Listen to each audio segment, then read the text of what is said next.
No Hospital Municipal João Ferreira Gomes, Instituto Doutor Brasil, nós vamos aqui conversar com o diretor clínico. Quero agradecer o Júnior também, que faz um trabalho brilhante também aqui no hospital. Doutor Evo, vamos conversar aqui sobre quadro médico, a quantidade de médicos que tem no hospital, que trabalham no hospital. Surgiu dúvidas e eu estou aqui até com a escala, que são 4 médicos todos os dias. A gente pode falar um pouco sobre esse quantitativo? Bom dia.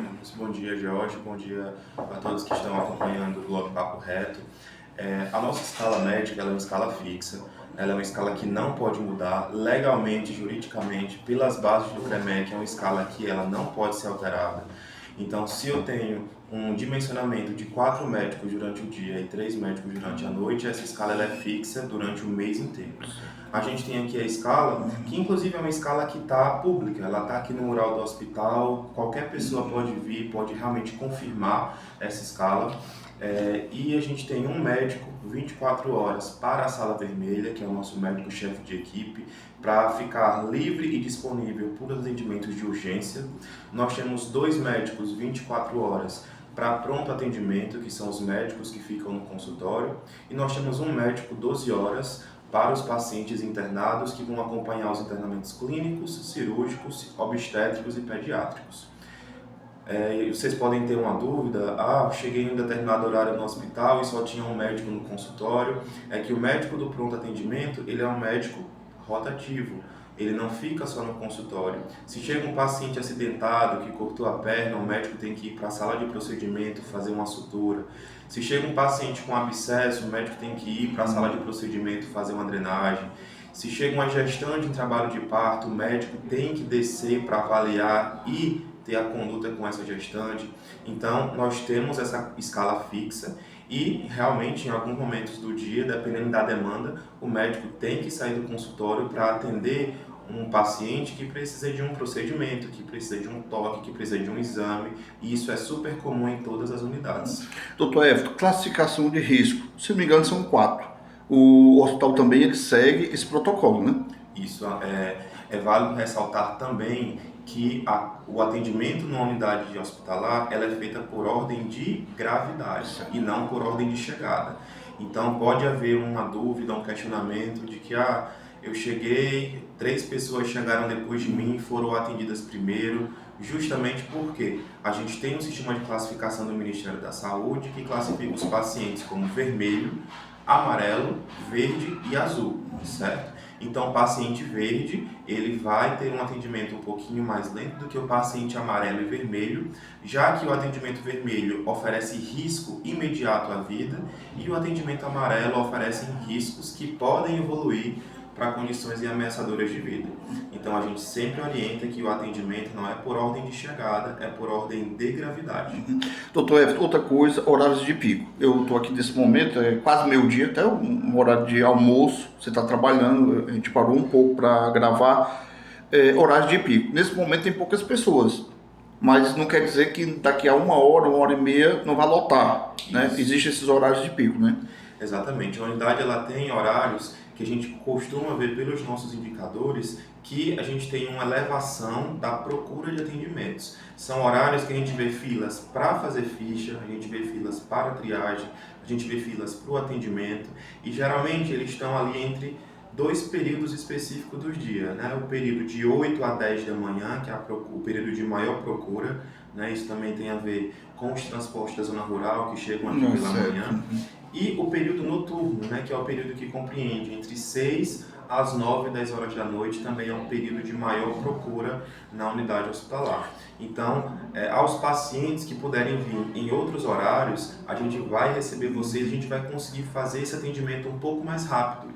Então, é muito mais cômodo chegar no horário, se possível, né, obviamente, chegar num horário que o hospital esteja mais tranquilo, que não esteja superlotado, e a gente distribuindo esses atendimentos, a gente vai conseguir atender todos de uma forma mais rápida. Doutor Everton, outra coisa que chama a atenção, você já previa, a gente conversou anteriormente, você já tinha todo organizado, tem um protocolo aqui para o Hospital Municipal, e de fato está acontecendo como foi previsto, né?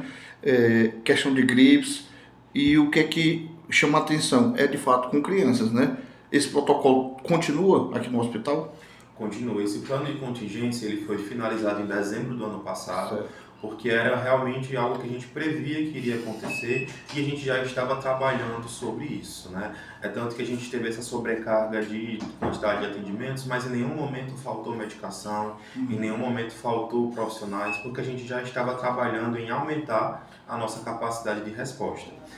E o que a gente tem observado principalmente são as infecções respiratórias em crianças, mas também em idosos, né? Certo. A gente está tendo um número de internamentos por pneumonia bastante elevado e também internamentos por bronquiolite e por síndromes gripais. Nesse momento, de acordo com os resultados que a gente recebe do LACEN, o vírus que está em maior circulação aqui no município é a influenza A, certo? Principalmente também em adultos, mas acometendo de forma mais grave as crianças. E o que a gente espera é que a gente tenha a redução do contato do vírus sincicial respiratório, que é o grande vilão da bronquiolite, que é o que traz os casos mais graves de bronquiolite. É válido ressaltar, Jorge, que a gente teve até o momento 8 casos de bronquiolite de 0 a 2 anos de idade nas nossas crianças, certo? 6 delas foram tratadas e curadas na nossa própria unidade, com nossos próprios recursos, e 2 delas precisaram ser transferidas para hospitais de referência. Doutor, só para a gente, 2 assuntos para a gente fechar, eu sei que vai ficar um pouco longo, mas é uma necessidade a gente passar para as pessoas, de fato, o que está acontecendo, né? É importante. Sobre aquele pedido das pessoas procurarem os postos de saúde. Está funcionando. As pessoas agora entendem que numa situação mais leve, procura o posto, né, doutor? Para facilitar aqui o hospital, o atendimento, né? Isso, exatamente. Até porque, Jorge, existe muito a questão de co-infecções virais. A gente não está falando de um vírus só em específico. Nesse momento a gente tem o influenza A, mas a gente já tem testes positivos para rinovírus, metapneumovírus, adenovírus. Então, paciente que chega aqui com atendimento leve, aquele que muitas vezes nem vai precisar ser medicado na unidade, vai passar pela consulta com receituário e vai para o seu domicílio. Nesses casos, a gente realmente orienta o posto de saúde. Por quê?